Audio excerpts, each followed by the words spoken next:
Her first word, it was almost a combination, but I don't know if you'd classify it. It was a thought. It was, what's that?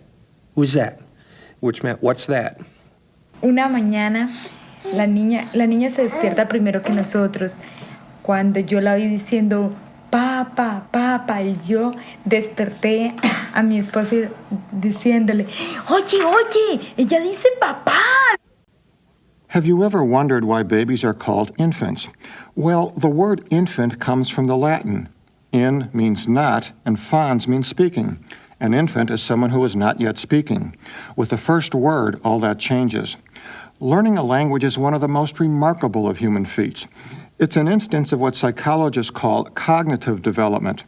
Cognition means thinking or knowing, and cognitive development refers to the way our thought processes evolve over the course of a lifetime. The first leg of the journey is spectacular, and it's the subject of this program. To guide us along the way, to help us think about what makes a word, to point out all the linguistic landmarks, we'll be joined in this program by an eminent researcher in the psychology of language. We'll also hear from some of the best observers of all, moms and dads. This is the story of children's first words.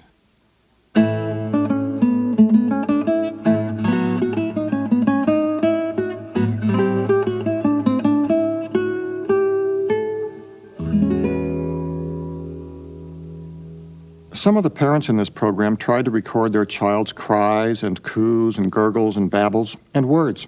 It wasn't easy. Whenever they put a tape recorder in front of the child, he immediately started pushing the buttons and went mute. And he didn't say a word. He'd been chattering away the whole time. As soon as I put the microphone in front of him, silence.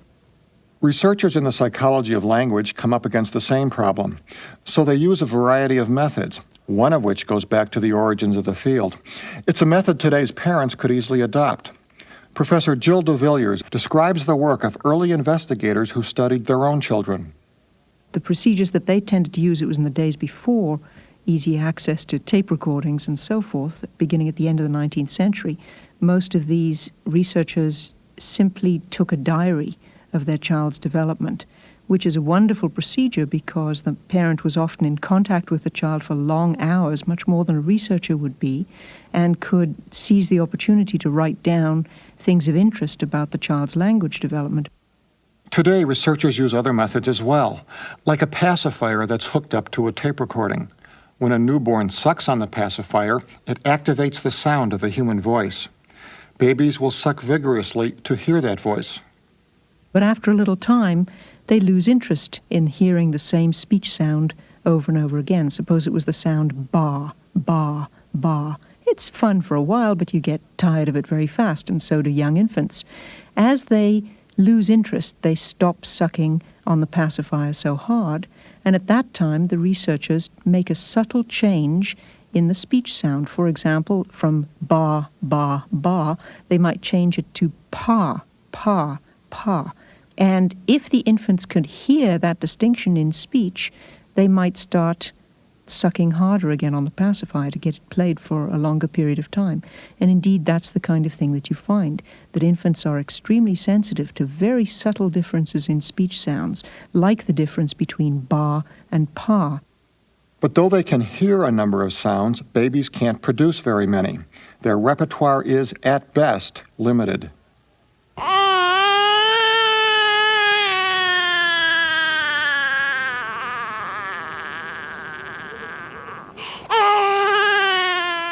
Cries are the first production along the way to first words.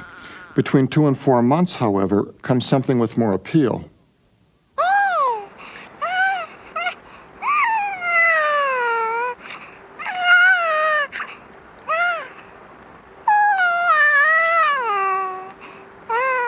It's called cooing. Cooing is a pleasant, relaxing sound with a social function. It seems to attract the attention of a caregiver. Professor de Villiers. Mothers report and fathers report having conversations with babies of 4 months old in which the baby coos and then the parent responds and the baby gurgles, and sometimes these can have the quality of conversations that go on for a protracted period. At about 6 months, we begin to hear some consonants mixed in with the cooing. The baby begins to play with sound. One of the first things you'll hear, Baba, gives this sound play its name, babbling.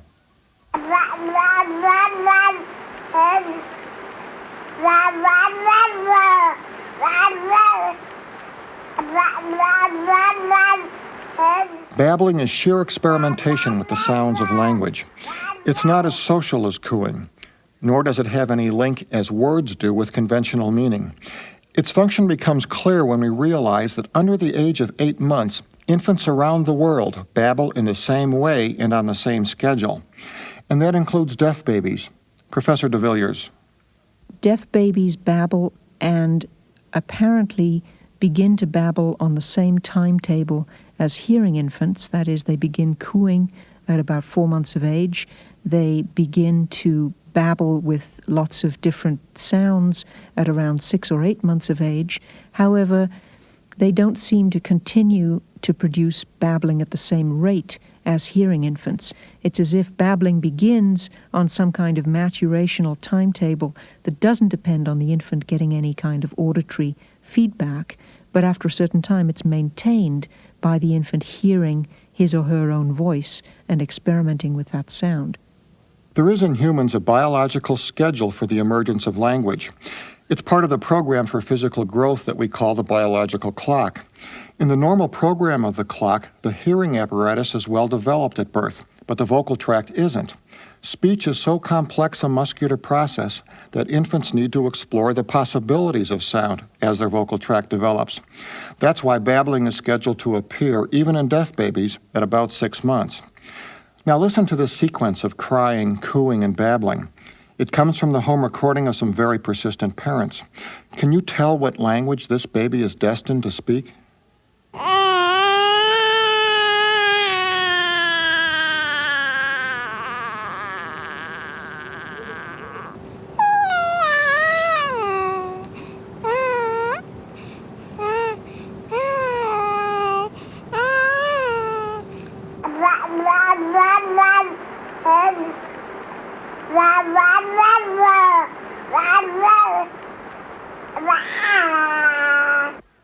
That was from the home recording of Hiroko, the crying and cooing at 4 months, the babbling at 7. By now she's speaking Japanese. But at 7 months, she didn't sound Japanese. Professor de Villiers. Infants below the age of about 8 months seem to babble in very similar ways, so that it's not possible for researchers to distinguish what language group the child will ultimately be learning, because infants sound very similar. After the first half of the first year of life, at about 10 months or a year, infants begin to take on the characteristics in their babbling of the languages that they are going to learn. So Japanese infants, Zulu infants, English-speaking infants begin to sound different towards the end of the first year of life. Here are 2 pieces of babble from children around the age of 1. One is from a child in an English-speaking home, the other from a child in a Japanese-speaking home. Can you tell which is which? Here's the first.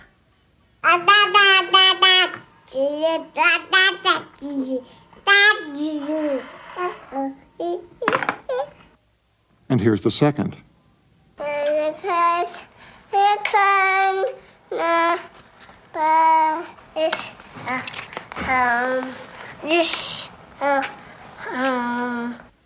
The first child is now speaking Japanese, the second English. Listen again to the first.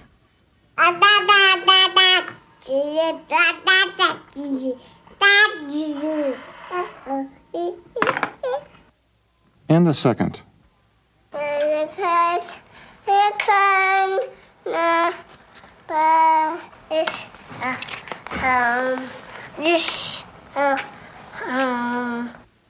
Perhaps you heard something in the English-sounding babble that resembled a word.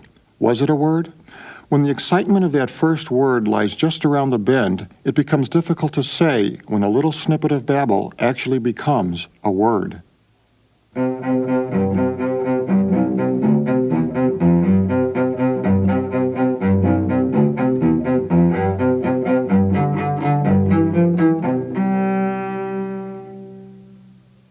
The first time she repeated a sound that we made, I don't think she had any idea what it meant or related it to anything, but she was just repeating sounds. It was when she said hello in response.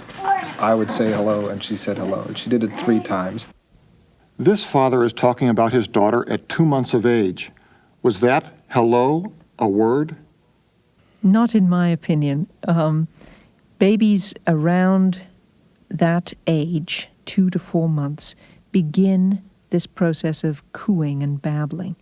And one of the most common sounds that they make during that time is the huh sound.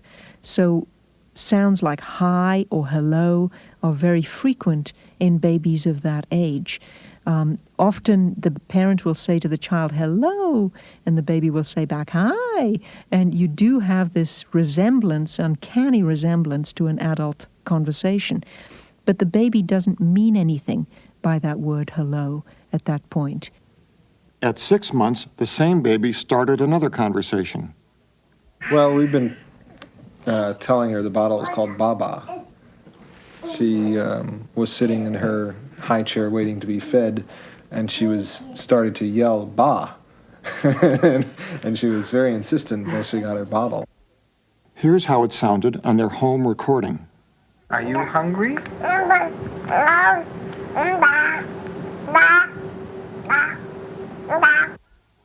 Was that ba a word? That's awfully close to what might qualify as a word. You would need to have evidence that the word occurred in varied circumstances. For example, did she not just call for the bottle using the word ba, but if it was empty and up on a shelf, would she point to it and say ba? Or if the parent said, what's this, and held up the bottle when she wasn't hungry, would she also say ba? What makes a piece of babble a word? Basically, there are 3 criteria. First, the sound must be a symbol. It must refer to an object or event. Ba has to be that bottle in Dad's hand. Second, the babble must be used consistently in a number of circumstances. Ba must be a bottle in Dad's hand, or on the shelf, or in the refrigerator. The third criterion is that the sound must resemble an adult word. So one particular child that I read about used a peculiar sort of whir, whir, whir noise every time he came across a wheel. Well, it has no resemblance to the adult word wheel or round or anything like that, so I would hesitate to call that a word. Well, what about animal noises? Are they words? I guess I've always thought of them as sounds, but I'll say, what does the cow say? And he says moo. But maybe he thinks of it as a moo. It's a moo. Is the cow a moo? That's difficult to answer whether it has the status of a true symbol. Again, if it's something that's specific to turning the pages of a particular book, it may be more in the nature of a little routine that the mother and child or the parent and child have worked out between themselves, that when you see this picture, this is what you say. Here's another sound routine that's close to a word. Her first word, it was almost a combination, but I don't know if you'd classify it. It was a thought. You know, it was that? Who's that? Which meant, what's that? When she first started that, we would just walk through the house and literally everything that was on the wall or on a table, who's that? Who's that? Who's that? She eventually transitioned from that into sort of affirming what you would tell her. You know, what's that? That's a mirror. Yeah. Many children begin with awkward linguistic entities that don't quite qualify as words, such as a phrase like what's at. And they take a variety of forms, but that's a very common first phrase. It doesn't really have the status of a phrase because there aren't variants. The child doesn't say, what's this, what's that, what are those? It's usually a single stereotyped form. So in a sense, it's more like a word than it is like a phrase. Finally, here's a dad observing his 8.5-month-old. She will say kitty, kitty, kitty, or every once in a while she'll just say cat, and the cat's nowhere near, and she's not, she could be looking at a toy or something like that. But you get the sense that she knows what she's talking about when she says kitty cat, when she sees him and she smiles and says kitty cat. That sounds very much like it would qualify as a word. That is, it has a resemblance to the adult sound if it was used consistently to refer to an object in the environment, And if it occurred in lots of different functional circumstances, when the baby saw the kitty or when the baby wanted the kitty cat to climb up on her lap, if it was used in many circumstances, then yes, that would qualify as a word. And 8 months is not out of the range of possibilities for a first word. Kitty cat. The sound was a symbol. It was used consistently in a number of circumstances, and it resembled an adult word. That's what it takes to make a word, and kitty cat fits the bill. Listen closely to this home recording.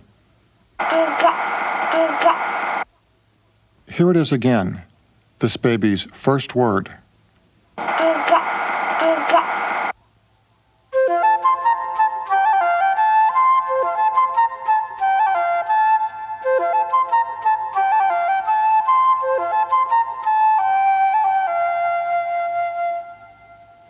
The first word usually comes around the first birthday, but children are different. 8 months is not out of the question, nor is 16 or even 18 months. Deaf babies whose parents use sign language are especially interesting. Professor de Villiers. Deaf babies begin making signs at about 4 or 6 months of age, very simple ones, begging, pointing, and so forth. There is some controversy about how word-like those gestures are.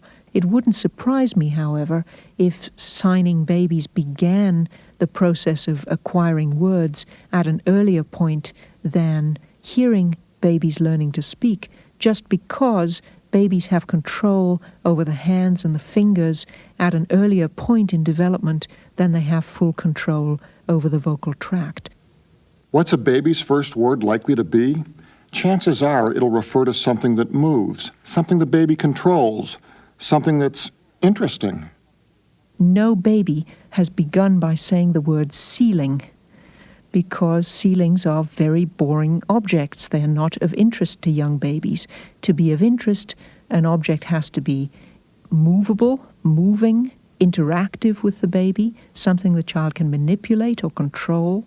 Those are the kinds of things that babies talk about in their first 50 words. Toys, foodstuffs, clothing that the baby can control, mothers, fathers, siblings, dogs, family, pets. The first word will also be something the baby is able to say, and that's a plus for dadas and mamas. Babies at around 10 months or a year have a very strong preference for using sounds like pa, ba, ma, da. And so if there is a word in the adult language that is used frequently that begins with one of those sounds, that's a likely candidate for a first word. In addition, they like words that have reduplicated syllables in them, like papa, mama, dada, baba. All of those should be very familiar as possible first words for a child. It was like the first time she said, Papa, I wasn't here. And Christina called me right to my office just to tell me the news. Una mañana la niña se despierta primero que nosotros. Cuando yo la oí diciendo papa, papa, y yo desperté a mi esposo diciéndole, oye, ella dice papá. Soon, with a little coaxing, this Spanish-speaking couple had a record of their child's first word. Papa, papa.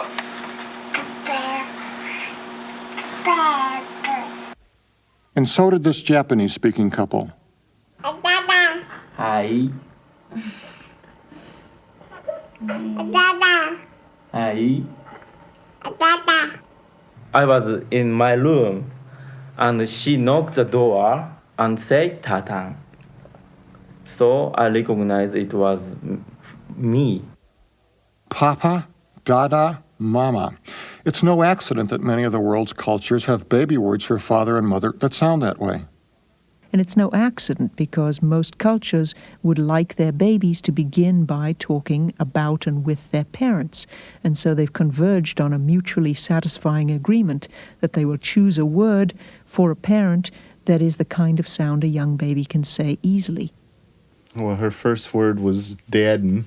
Daddin'. And everybody wanted to attach that to me because it sounds as close to dad or daddy, I guess, as she could get. And I kept saying, no, that could mean anything. But It has come to mean, Dad. Yeah, I think it has. But I think at one time it just meant anything. After the first word, children build their vocabulary slowly, and they use words in a way that often strikes adults as inconsistent. Doggy, for example, might refer not only to dogs, but also to cows, horses, sheep, and cats, all of which have 4 legs. At the same time, it might be applied to stuffed animals, soft slippers, and pieces of fur, all of which share a fuzzy texture. From the adult point of view, the child is overextending the scope of a word. But think about the child's point of view. Think about one 15-month-old who had learned what a turtle was and who called every toy in his bathtub a turtle. One day he saw his own toe come out of a hole in his pajama suit. Suddenly, that too was turtle.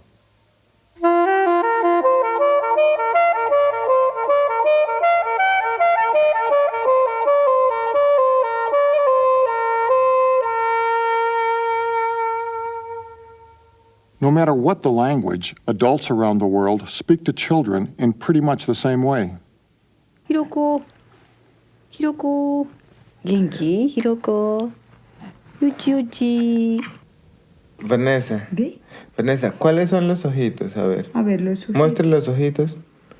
Los ojitos. Esos son los ojitos. Bravo. Esos son los ojitos, mi amor.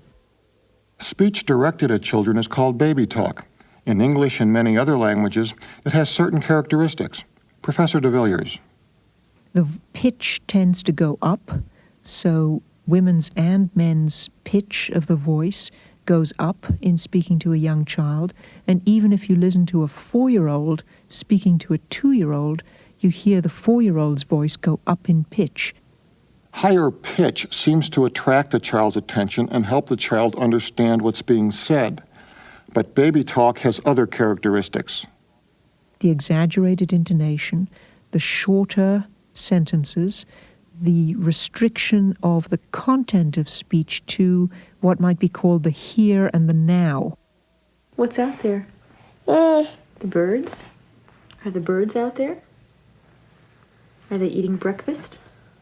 I think they're out and having breakfast, and mommy birds and the baby birds are all out there playing in the snow. One way parents encourage conversation is through what's called scaffolding. Jack and Jill went up the hill to fetch a pail of water. Jack fell down and broke down, and Jill came tumbling after. The term scaffolding refers to the tendency of parents and other adults to try to support the young child's conversation. So, for example, in reading a book to the child, the parent might begin by reading the whole story slowly, with exaggerated intonation, lots of time for the child to point to pictures and so on. And that's a way of sort of building a scaffold for the child, so the child's part in the conversation is fully supported. 乗せて乗せて、熊が手を挙げています。まこちゃんの自動車ですよ。ブッブー。うさぎも一緒。熊も一緒。ビューン。ストップ。乗せて乗せて。チュチュチュチュチュチュチュチュ。ネズミのお母さんが手を挙げています。The second time the parent reads the same book to the child, the parent might pause at a crucial word and wait for the child to look or to point or to respond with the word if the child is already speaking. ちーちゃんこれ何？これは？こっちのもいいの？これ何？わわ。わわ。わわね。これは？チュチュチュ。チュチュチュ。 And then the parent gradually removes more and more of the scaffolding, so the child's role in the routine, in the conversation, becomes more and more precise and more elaborate. This is the book of Rafi Goes to the Farm. One day, Rafi and his mom went to visit Farmer John, and he had a beautiful dog named Shep. And the first thing that Rafi saw when he went to the farm was the kitty cat. And what did the kitty cat say? That's right. And then he saw the rooster. And what did the rooster say? Yes, he did. And then he saw Mother Hen and her baby chicks. And what did Mother Hen say? Absolutely. And the fluffy puppies were playing and sleeping and sleeping and playing. And what did they say? Yes. Oh, and the little pigs were wallowing in the mud. Yum, yum. What did the pigs say? They sure did. They sure did. Ducks and geese like swimming. They dive and splash around. What do the ducks say? Around the world, babies move along the same path to the first word. They go from crying to cooing and babbling, then to the word itself. Their efforts are supported by adult baby talk and follow a timetable in the biological clock. Because of that timetable, all babies sound the same for the first 8 or 10 months. Then they start to mimic the language of their household: English, Spanish, Japanese, sign language, whatever it happens to be. The first word appears, and then in a year or so, another milestone, even more remarkable: the first combination of words into a sentence. As children approach these milestones of language, you may want to do what the parents in this program did. If there's an infant in your family, someone who's not yet speaking, now's the time to get out a recorder. That's how you can save the story of his or her passage to first words. Should we sing the song? Yeah.